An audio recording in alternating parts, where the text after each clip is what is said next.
Good morning friends, welcome to స్ఫూర్తి news.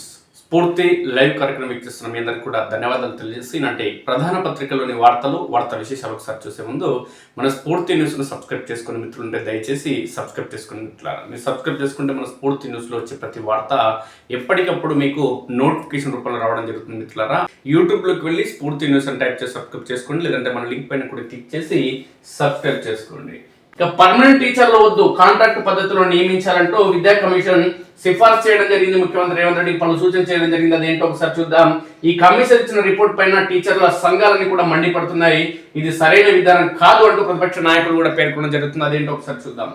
Permanent టీచర్లు వద్దు, కాంట్రాక్ట్ పద్ధతిలో నియమించాలి, పనితీరు సరిగా లేకుంటే తొలగించాలి, ఆరోగ్య సమస్యలున్న అవకాశం ఇవ్వద్దు, నియామకాలకు మండలమే ప్రాతిపాదిక, ఇకపై ఉపాధ్యాయుల బదిలీలు ఉండొద్దు, టీచర్లకు ఇప్పటికే జీతభత్యాలు ఎక్కువ, ఫ్యాకల్టీ బోధనేతర సిబ్బందికి ఎక్కువే, మార్కెట్ ప్రమాణాలతో పోల్చితే అధికం, ప్రభుత్వానికి విద్యా కమిషన్ సిఫారసులు, కమిషన్ ఇచ్చిన నివేదికపై విమర్శల విలువ, మండిపడుతున్న టీచర్లు సంఘాల నేతలు. రాష్ట్రంలో ఇక నుంచి ప్రభుత్వ టీచర్లను కాంట్రాక్ట్ పద్ధతిలో నియమించాలని, రెగ్యులర్ నియామకాలు చేపట్టకూడదని తెలంగాణ విద్యా కమిషన్ సిఫార్సు చేసింది. 2 ఏళ్లు ప్రొబేషనరీ, 5 ఏళ్లు కాంట్రాక్ట్ పద్ధతిలోనే టీచర్లను తీసుకోవాలని సర్కారుకు సూచించింది. ఆ తర్వాత మళ్ళీ టీచర్ కొనసాగాలంటే టీచర్ల పనితీరును మదింపు చేసి 5 ఏళ్లు కాంట్రాక్ట్ పద్ధతిలో తీసుకోవాలని పేర్కొంది. మదింపునకు జిల్లా స్కూల్ బోర్డు బాధ్యత వహిస్తుంది. ప్రతి 5 ఏళ్లకోసారి టీచర్ల పనితీరును మదింపు చేసి పనితీరు సవ్యంగా లేకపోతే విధుల నుంచి తొలగించాలంటే సందర్భంగా నివేదిక ఇవ్వడం జరిగింది. ఏం నివేదిక రాబోయే ఇది? చదువుకున్నోడు దాంట్లో కమిటీలో ఉంటే సరైన విధానాలు వస్తాయి. ఇప్పుడు టీచర్లు నిరంతరం మారాలంటే వాళ్ళ మీద పని ఒత్తిడి భారం ఉంటుంది. ఇక పైసల కమిషన్ వంతు పెరుగుతుంది. అంటే 5 ఏళ్ల తర్వాత మళ్ళీ టీచర్ కొనసాగాలంటే వానికి కమిషన్ ఇవ్వాల్సిన పరిస్థితి దాపురిస్తుంది. ఇది కమిషన్ ఇచ్చిన తీర్పు. ఇక లేకపోతే షోకాజ్ నోటీస్ ఇవ్వాలి, పనితీరును మెరుగుపరుచుకునేందుకు 2 ఏళ్ల వ్యవధినివ్వాలి, తర్వాత మళ్ళీ మూల్యాంకనం చేయాలి, సవ్యంగా ఉంటేనే ఉద్యోగంలో ఉంచాలి, లేదంటే ఉద్యోగం నుంచి తీసేయాలి అంటూ కమిషన్ సూచనలు చేసింది. తెలంగాణ విద్యా విధానంపై టీఈపీ పై ప్రభుత్వానికి కమిషన్ నివేదిక సమర్పించింది. నో ట్రాన్స్ఫర్స్, కొత్తగా టీచర్లను మండలం యూనిట్గా నియమించాలని కమిషన్ సూచించింది.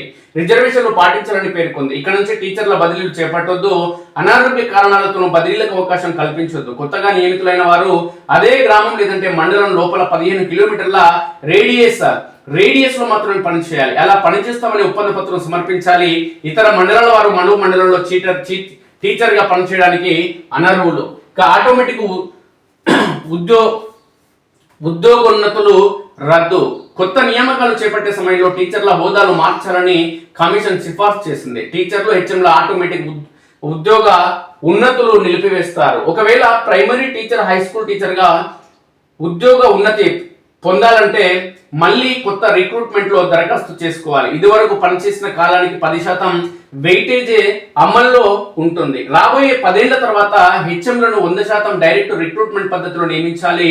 45 ఏళ్లలోపు ఉంటేనే పోటీ పడే అవకాశం కల్పించాలి. ఒకసారి ఏ స్కూల్ కు హెచ్ఎం గా వెళ్తే అదే స్కూల్లో పనిచేయాలి, బదిలీ చేయరాదంటూ సర్కార్కు సూచించింది.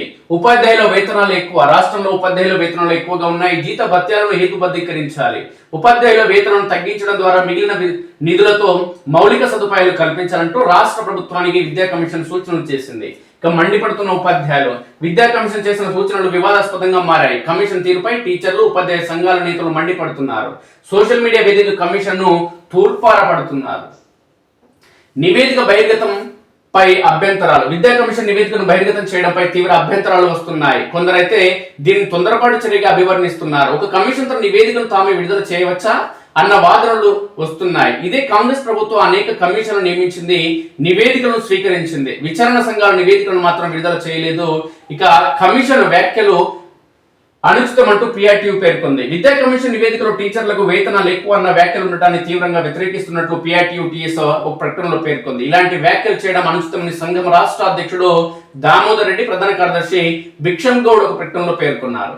ఇక ముక్తకంఠంతో ఖండించిన సంఘాలు, విద్యా కమిషన్ వ్యాఖ్యలను, సిఫార్సులను ఉపాధ్యాయ సంఘాలు ముక్తకంఠంతో ఖండించాయి. ప్రభుత్వం ఈ నివేదికను ఉపసంహరించుకోవాలని మాజీ ఎమ్మెల్సీ పాతూరి సుధాకర్ రెడ్డి, ఎస్టీయుటిఎస్ మాజీ రాష్ట్ర అధ్యక్షుడు భుజంగరావు డిమాండ్ చేశారు. టీచర్ల గౌరవానికి భంగం కలిగించేలా నివేదిక ఉందని తెలంగాణ ప్రాంత ఉపాధ్యాయ సంఘం రాష్ట్ర ప్రధాన కార్యదర్శులు రాజశేఖర్, తెల్కలపల్లి పెంటయ్య అభిప్రాయపడ్డారు. వేతనాలపై విద్యా కమిషన్ వ్యాఖ్యలు విడ్డూరంగా ఉన్నాయని ఎస్టీయుటిఎస్ రాష్ట్ర అధ్యక్ష ప్రధాన కార్యదర్శులు సదానందం గౌడ్, జుట్టు గజేందర్ అభ్యంతరం వ్యక్తం చేశారు. ప్రభుత్వ విద్యను నిర్వీర్యం చేసిన నివేదిక ఉందని, ఇది టీచర్ల హక్కులకు గుడ్డలు పెట్టంటూ టీఆర్టీఎఫ్ అధ్యక్షుడు కటకం రమేష్ మారెడ్డి అంజిరెడ్డి అభిప్రాయపడ్డారు. కమిషన్ నివేదికలోని పలు అంశాలను తీవ్రంగా ఖండిస్తున్నట్లు ఈ సందర్భంగా అన్ని సంఘాలకు సంబంధించిన నాయకులు పేర్కొన్నారు. ఇంకా సోషల్ మీడియాలో టీచర్ల అభిప్రాయాలు ఏమొచ్చినాయి విద్యా కమిషన్ ఈ సిఫార్సు తర్వాత ఒకసారి చూస్తే, హద్దు మీరిన విద్యా కమిషన్ చైర్మన్ తక్షణమే టీచర్లకు క్షమాపణలు చెప్పాలి. సీఎం రేవంత్ రెడ్డి ఆయన కమిషన్ చైర్మన్ నుంచి తప్పించాలి. అయ్యా ఆకునూరి మురళి గారు, మా జీతం మీకే ఇస్తాం, మా లెక్క రోజుకు 18 సబ్జెక్టులలో బోధించండి, విద్యా ప్రమాణాలు పెంచండి అంటూ మరో టీచర్ పేర్కొన్నాడు. కష్టమైన విద్యకు సంబంధించిన విద్యా కమిషన్ నివేదిక బహిర్గతమైంది, కానీ 2 ఏళ్లు దాటిన పిఆర్సీ నివేదిక మాత్రం బహిర్గతం కావడం లేదు. ఏంటో విడ్డూరం, ఇలాంటివి ఒక్క తెలంగాణలో జరుగుతాయంటూ మరో టీచర్ పేర్కొన్నారు. జీతభత్యాలు అనేది పిఆర్సీ కమిటీ నిర్ణయిస్తుంది. ధరల పెరుగుదల, జీవన ప్రమాణాలపై పెరుగుదల ఆధారపడి ఉంటుంది.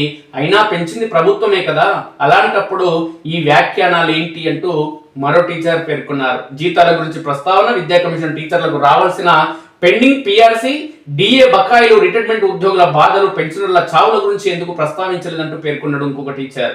బడ్జెట్ లో పిఆర్సీ అడగకుండా ఉద్యోగుల నోర్లు మూయించే ప్రయత్నం చేస్తున్నట్లుగా ఉంది. డిఏలు, పెండింగ్ బిల్లులు, పెన్షనర్ల ఆందోళనను డైవర్ట్ చేసే దరిద్రపు ఆలోచన ఇదంటూ మరో టీచర్ పేర్కొన్నారు. అయ్యా సార్లు, దేశంలో టీచర్లకు ఇచ్చే జీతాల్లో తెలంగాణ 11వ స్థానంలో ఉంది.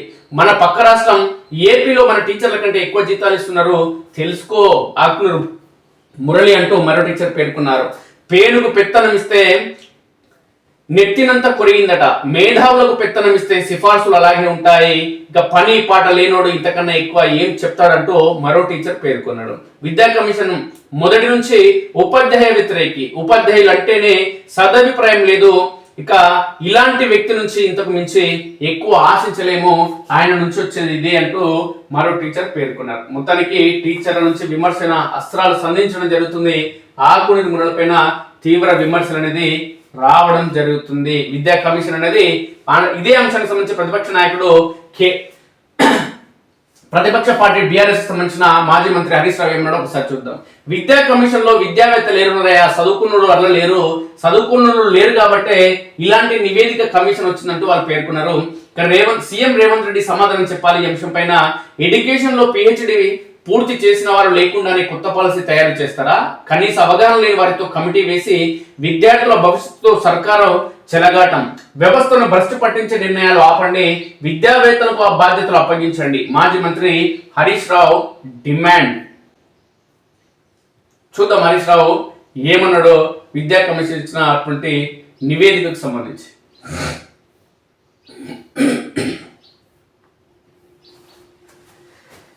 ముఖ్యమంత్రి రేవంత్ రెడ్డి నిర్ణయాలు విద్యా వ్యవస్థను భ్రష్టు పట్టించేలా ఉన్నాయని BRS LP deputy floor leader Harish Rao ఆగ్రహం వ్యక్తం చేశారు. తెలంగాణ విద్యా కమిషన్ ఇచ్చిన నివేదికపై శుక్రవారం ఎక్స్ వేదికగా స్పందించారు.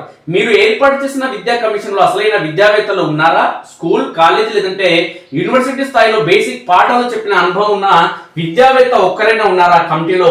మీరు చెప్పగలరా అంటూ ముఖ్యమంత్రి ప్రశ్నించిండు మాజీ మంత్రి హరీష్ రావు. ఈ కమిటీ చైర్మన్ ఒక రిటైర్డ్ ఐఏఎస్, పైగా ఆయన ఒక ఇంజనీర్. ఆఫీసులు నడపడం వేరు, చదువులు చెప్పడం వేరు. పరిపాలనలో అనుభవం ఉన్నంత మాత్రాన పిల్లల సైకాలజీ పాఠాలు చెప్పే పద్ధతుల మీద పూర్తి అవగాహన ఉన్నట్లా అంటూ ప్రశ్నించారు. వ్యవస్థని కమిటీ మార్చుతుందా?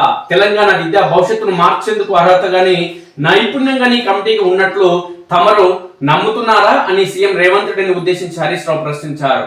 లక్షల మంది విద్యార్థుల భవిష్యత్తును తీర్చిదిద్దే అత్యంత కీలకమైన విద్యా కమిషన్ లో విద్యావేత్తలు, అనుభవజ్ఞులైన టీచర్లు, చైల్డ్ సైకాలజిస్టులు, సబ్జెక్టు నిపుణులు లేకుండానే రాష్ట్రానికి ఒక కొత్త విద్యా విధానాన్ని తయారు చేయవచ్చనే గొప్ప ఆలోచన చేసిన ఘనత సీఎం రేవంత్ రెడ్డికి దక్కుతుందంటూ ఎద్దేవా చేశారు. విద్యాశాఖను ముఖ్యమంత్రి ఎంత నిర్లక్ష్యంగా గాలికి వదిలేశారో చెప్పడానికి ఈ కమిటీ ఏర్పాటే ఒక ప్రత్యక్ష ఉదాహరణ అంటూ దుయ్యబట్టారు. గత 2 ఏళ్లుగా విద్యాశాఖను గాలికి వదిలేసి సబ్జెక్టు తెలిసిన విద్యావేత్తలకు ఈ బాధ్యత అప్పగించకుండా సంబంధం లేని వారికి కమిటీ వేసి కాలయాపన చేసి ఏం సాధించారు అంటూ ఈ సందర్భంగా ఆయన పేర్కొన్నారు.